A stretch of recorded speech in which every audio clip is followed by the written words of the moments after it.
আমি আমি বিয়ে করছি না, না না আমি বিয়ে করবো না, আমার বিয়ে করতে অনেক দেরি আছে, আমার মাত্র, আমি অনেক ছোট।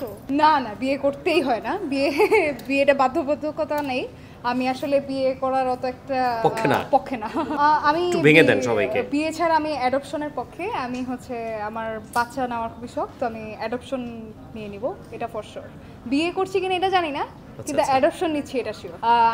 I was always a fan of Sushmita Sen, তো আমি সুস্মিতা সেনের অনেক বড় ফ্যান ছিলাম আগে থেকেই, এবং আমার মনে হয়েছে যে উনি বাচ্চা যখন অ্যাডপশন নেন তখন আমি অনেক ছোট, তো যখন নিউজটা আমি দেখেছি আমার কাছে মনে হচ্ছে এটা মনে হয় ভালো কিছুই হবে।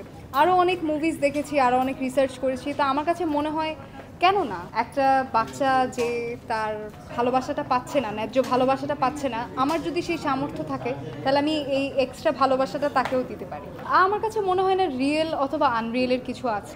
একটা থাকে নারীর টান, আর একটা থাকে কলিজার টান, ভালোবাসার টান, যেই টানি আপনি মনের টান, হ্যাঁ যেই টানি আপনি, থ্যাংক ইউ, মনের টান। এই আমার কাছে মনে হয় দুইটাই অনেক বড়। আপনি এরকমও আমি দেখেছি, আমি জানি না, যে মারই সন্তান কিন্তু মা মেরে ফেলেছে বা মা রেখে চলে গিয়েছে, সেখানে নারীর টান কাজ করেনি। তো আমার কাছে মনে হয় দুইটাই একই রকম, সবচেয়ে মেইন ভালোবাসা। আমি এত সুন্দর কারণ হচ্ছে আমার মা বাবার ডিএনএ, সায়েন্স এভাবেই কাজ করে, বায়োলজি, সিম্পল বায়োলজি।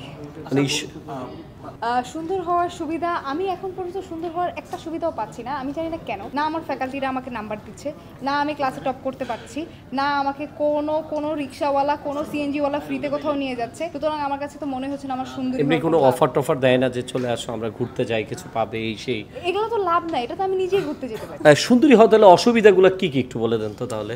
সুন্দরী হওয়ার অসুবিধা হচ্ছে যে সবাই মনে করে যে আপনি চান, আপনি কি চান সেটা আসলে ম্যাটার করে না, তারা জানে না। হ্যাঁ কিন্তু আপনি চান কি জানি না, কিন্তু আপনি চান। আমি কয়টা করে প্রপোজাল পাই এটা তো কখনো গুনিনি, কিন্তু হ্যাঁ কারোর সাথে দেখা হলে প্রেমে মানুষ আমার পড়ে, মানে সুযোগ পেলে অফার দেয় আপনাকে? হ্যাঁ সুযোগ পেলে অফার দেয়। আমি মেসেজই সিন করি না, আমি এসব দেখি না, কারণ আমার এরকম ইয়েই নেই যে আমি প্রেমে পড়বো বা প্রেম করব। আমার কাছে এই ধরনের আসলে মজা লাগে।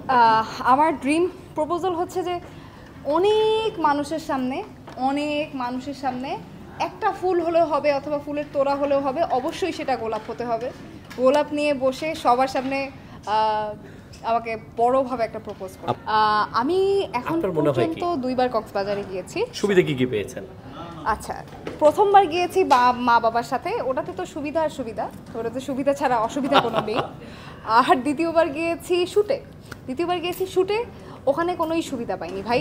ওখানে আমার সিকোয়েন্স ছিল, কাদা পানিতে চুবানোর সিকোয়েন্স ছিল, একদিনে 4টা শট ছিল, আমার জীবন বের হয়ে গেছে। কাদা পানিতে শট করার পরে আমার আরও গভীর রাত পর্যন্ত শুরু করতে একদমই শান্তি ছিল না ভাই।